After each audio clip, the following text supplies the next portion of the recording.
Drugs రహిత సమాజ నిర్మాణానికి ప్రతి ఒక్కరూ పాటుపడాలని డిఎస్ఎఫ్ఐ జాతీయ అధ్యక్షుడు వివేక్ పిలుపునిచ్చారు. ఈ నెల 15న సంత్ సేవాలాల్ జయంతిని పురస్కరించుకొని లంబాడీల ఐక్య వేదిక ఆధ్వర్యంలో ఉస్మానియా యూనివర్సిటీలో 2K రన్ నిర్వహించారు. మత్తు పదార్థాలకు వ్యతిరేకంగా సమాజాన్ని నిర్మించేందుకు కృషి చేయాలని వివేక్ సూచించారు. మత్తుకు అలవాటు పడి గంజాయి సేవించి యువత జీవితాలు నాశనం చేసుకుంటున్నారని అన్నారు. గ్రామాలు, పట్టణాల్లో మాదక ద్రవ్యాల విషయాల్లో అన్ని వర్గాలు కఠినంగా వ్యవహరించాలని, యువతను వాటికి దూరంగా ఉంచాలని సూచించారు. అలాగే లంబాడీల ఐక్య వేదిక అధ్యక్షుడు డాక్టర్ రాజ్ కుమార్ మాట్లాడుతూ తండాల్లో మద్యం వద్దు, విజ్ఞానం ముద్దు అనే నినాదంతో 2K రన్ నిర్వహించామన్నారు. ప్రభుత్వాలు డ్రగ్స్ నిషేధం విధించినట్లుగా సంపూర్ణ మద్యపానం విధించినప్పుడే సేవాలాల్ ఆశయాలు నెరవేరుతాయన్నారు. మరి ఏదైతే తెలంగాణ రాష్ట్రంలో భారతదేశంలో ఉన్నటువంటి 15 కోట్లకు పై చిలుకున్నటువంటి బంజారాలు, తెలంగాణలో 50-60 లక్షల పై చిలుకున్న లంబాడీల ఆరాధ్య దైవము సద్గురు సంత్ శ్రీ సేవాలాల్ మహారాజ్ జయంతి రాబో ఫిబ్రవరి 4ను పురస్కరించుకొని ఉస్మానియా వేదికగా 2K రన్ నిర్వహించినటువంటి లంబాడీ ఐక్యవేదిక విద్యార్థి విభాగం ఆధ్వర్యంలో జరిగిన ఈ కార్యక్రమం యొక్క ముఖ్య ఉద్దేశము సేవాలాల్ మహారాజ్ ఎవరు, తను చెప్పిన మాటలు ఏంటి, తను చెప్పినటువంటి ఏదైతే మద్యం ముట్టకూడదు, అహింసావాదాన్ని పాటించాలి, శాంతి సన్మార్గంలో నడవాలి అనే తన బోధనలను మళ్ళీ సమాజానికి చేరవేయడానికి ఈరోజు 2K రన్ ద్వారా మేము నిర్వహించుకోవడం జరిగింది. మరి ఏదైతే గత 300 సంవత్సరాల క్రితమే సద్గురు సేవాలాల్ మహారాజ్ వారు ఈ డ్రగ్స్ పైన మాట్లాడడం జరిగింది. మత్తు, ఆల్కహాల్, మరి అదేవిధంగా మాంసానికి, అహింసకి దూరంగా ఉంటూ మనము కూడా సమాజానికి మంచి ఉద్దేశం ఇచ్చే విధంగా ముందుకెళ్లాలనే ఒక సద్మార్గంలో నడవడానికి సహకరించడం జరిగింది. మరి అటువంటి మహారాజు వారి యొక్క జయంతిని మనము కూడా తన మాటలను గుర్తు చేస్తూ కేవలము మనము జయంతి రోజే కాకుండా ఒక వారం రోజులు కావచ్చు ముందస్తు నుంచి తన నియమాలను పాటిస్తూ అదేవిధంగా సంవత్సరం పొడుగుతా కూడా ఈ డ్రగ్ ఫ్రీ ఫర్ సొసైటీ అంటే ఈరోజు సమాజంలో యువత డ్రగ్ బారిన పడి గంజాయి, కొకైన్, హెరాయిన్ వంటి మాదక ద్రవ్యాల బారిన పడి వారి జీవితాలను నాశనం చేసుకుంటా ఉన్నారు.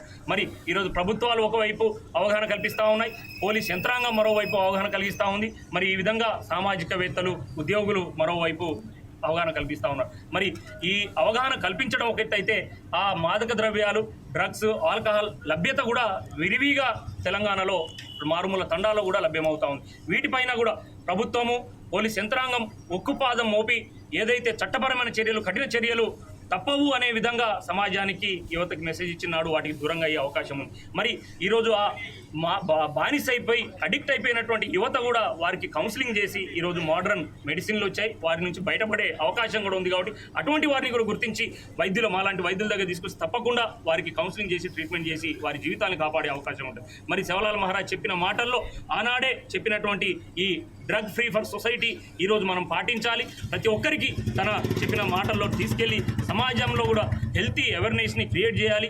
ఈరోజు మాదక, మత్తు, పానీయాల, మద్యం మత్తులోనే ఈరోజు యువత పక్కదారికి పోయి ఈరోజు కేసులు అవుతా ఉన్నాయి. 100 కేసుల్లో 60-65% కేసులు కేవలం మత్తులోనే జరుగుతూ ఉంది. కాబట్టి పోలీస్ యంత్రాంగం కూడా, రాష్ట్ర ప్రభుత్వం కూడా ఈ అవైలబిలిటీని తగ్గించి ప్రభుత్వానికి ఈరోజు మేము సూచించేది ఒకటే, ఫ్రీ ఫర్ డ్రగ్సే కాదు, ఫ్రీ ఫర్ ఆల్కహాల్ని కూడా తీసుకొచ్చిన నాడే ఈ యువత భవిష్యత్తులో మంచి బాటలు వేసిన వారు అవుతారని తెలియజేస్తూ అవకాశం ఇచ్చిన మీడియా మిత్రులకు ధన్యవాదాలు తెలుసు. జై శివ.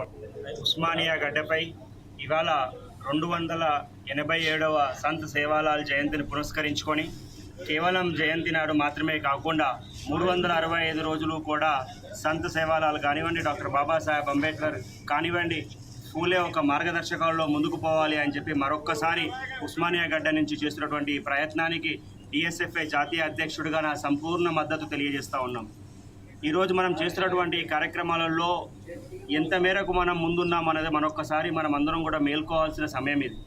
మనం దేనికి హై ప్రియారిటీ ఇస్తున్నాము, ఏ ఎంజాయ్మెంట్కి, ఏ పబ్ కల్చర్కి హై ప్రియారిటీ ఇస్తున్నాము అని ఒకసారి ఆలోచించి యువత మొత్తం కూడా ఏ విధంగా అయితే మాదక ద్రవ్యాలకి లోబడి, మాదక ద్రవ్యాలకి పూర్తిగా వాళ్ళొక వ్యసనంలాగా మార్చుకునే విధంగా అయితే ముందుకు పోతున్నారు.